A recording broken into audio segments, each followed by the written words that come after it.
What's going on, guys? It's FREEDO here, back again for a double upload here today. We were actually waiting for the news of Season 4 and what they changed to try to make our other update video. Then by the time we finished that one, then we got the news for this. So some of this is somewhat of a rehash from the video we uploaded earlier, but more specifically, let's talk about Season 4 competitive and what they're doing and changing, and maybe more importantly, not changing. Linked in the description is the blog post for all of this. But let's go through point by point. The main one being Smurfs are getting nerfed hard. We all know about the decay system. If you didn't keep playing on your account, they used to decay you down to 3,000. But now, in order to keep a ranking above that and not decay, you have to play 7 matches within a week's time. Now, the benefit of this is that it's going to be much harder to keep multiple Smurf accounts at a high rank. You'd have to play them all a lot in order to be above Diamond. Unfortunately, for all the Smurfs that do exist, many of them will get pushed into that Diamond rank,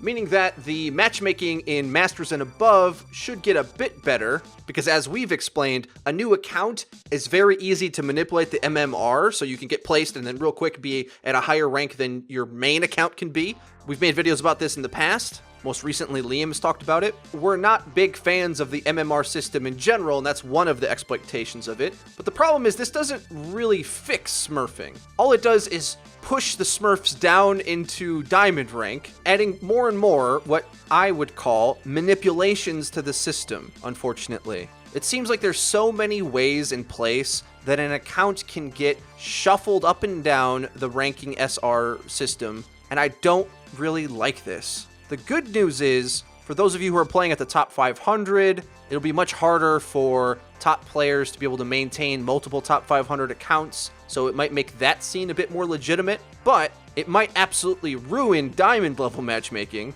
because a lot more Smurf accounts are going to be pushed into that direction when they should be ranked higher, meaning that the variability of the quality of teammates that you're going to get in that rank is going to be even worse than it was before. But theoretically, that should improve the high Masters to GM matchmaking, because there'll be less Smurf accounts able to stay there. Time will only tell, and it's disappointing that this is the only real significant change that we're getting to the ranking system. I think the next big change that I'd like to see is a team queue or news that they're revamping the MMR system or something, but I don't think we're going to get that, unfortunately. Not at least in this season. Speaking of top 500 players, they've changed the way the rewards work for those mighty few. Previously, you were just able to touch the top 500, and then you would get the reward at the end of the season. Now, only the Elite 500 are going to get the fancy spray for Season 4, which looks sick, let's be honest. You want this. I think this, almost more so than the other change, will help keep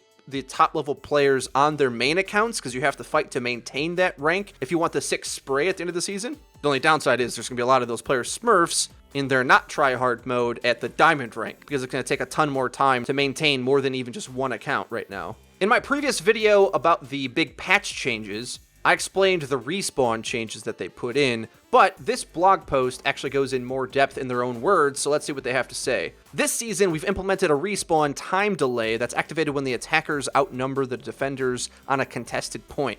If the point hasn't been captured and the defense hasn't regained the advantage after a specific time, the defender respawn timer will slowly begin to increase until it hits a minimum value. If the defense manages to gain the upper hand, the timer resets to 0. We hope that this change will improve the attacker's ability to capture the point when they have the advantage, encourage defenders to group up and retake the objective, and reduce the number of ties. However, we are currently working on a more robust solution for breaking ties on assault maps. Ooh, that's good news. This is sort of a band-aid to try to make assault maps play better, but there's something coming down the pipeline. That's got me excited. I explained it in another video, but just to quickly recap, what this essentially does is when you're on attack and you have man advantage on the point, you essentially are going to inflict the overtime respawn penalty that already is in place. If you don't know, right now when the game's in overtime, everybody's spawns are delayed. But now in this new system, when you have the advantage taking the point,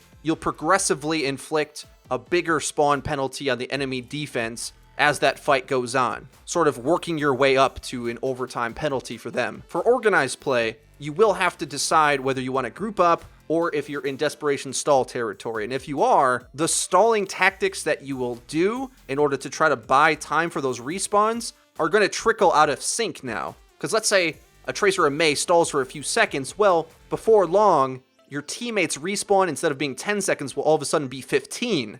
And that 5 extra seconds is massive. I mean, think about it. There are times when Mei puts up her wall, you break through it, you find her, start dealing damage, she goes in her icicle takes forever, she gets out of it, then you can kill her. Normally, that would buy so much time that a wave of respawns would be coming.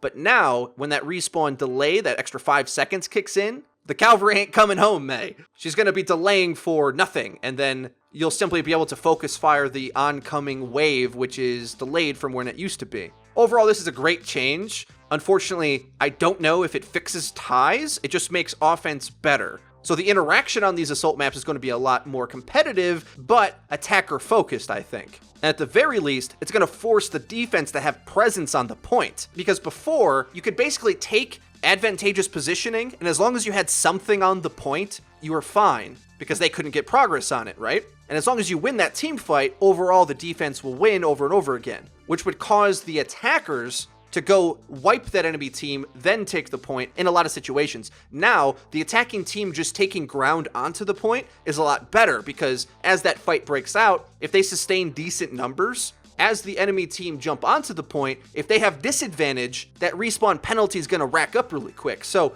instead of taking the team fight to them on like high ground or something, a strategy that already was pretty good becomes even better now, where you just attack onto the point and force them to pull onto you. Granted, if you lose the team fight on attack, you lose anyway, but if you at least can fight from that position, you don't instantly lose because you traded too much, and the enemy has way better respawns than you. That sort of sliver playstyle becomes viable. So I look forward to playing with this new change. And I wish there was more to break down, but that's it. Season 4 in a nutshell is Season 3 with these small little tweaks. I think the shining light in this new update is that the arcade mode is out. So unfortunately, I'm not really happy where the MMR system is. It looks like we're not going to get a revamp in that direction. I've made a lot of videos about this, so I'm not going to belabor the point, and it looks like I'm just not going to get my way. So this is something that I'm just going to have to agree to disagree with Blizzard on. It seems that they're very keen on having this ranking system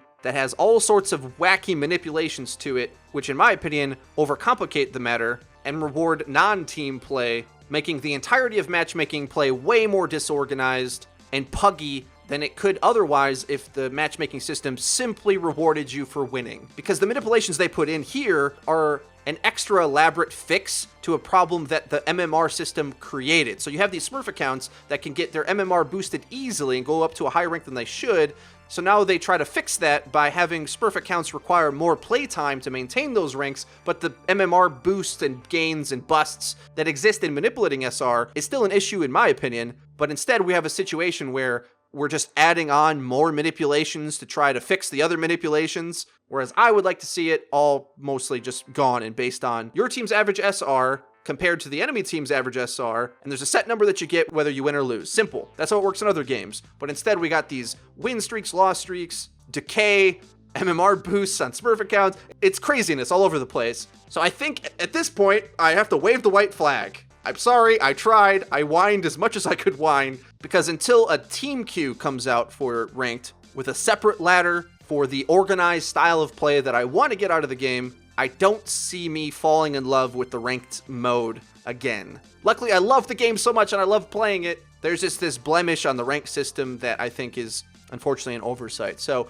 let me know what you guys think in the comment section below. I hate to be a downer on the big patch day, but I gotta say, no new character, no event, and no significant changes that I wanted into the new season. It's time to go play some Widowmaker headshots. Let me know what you guys think in the comment section down below. If you haven't already, be sure to subscribe. We upload each and every day, so be sure to hit the bell icon so you can get notified when our videos go live. If you enjoyed the video, please hit the like button. Also, link to the description, you can check out our Twitter, our Twitch page, and our Discord server, where you can find teammates to queue up with yourself so you can get 5-minute queue times and get SR stacked against you. That's been it for me. I've been FREEDO for Your Overwatch. I'll see you guys next time.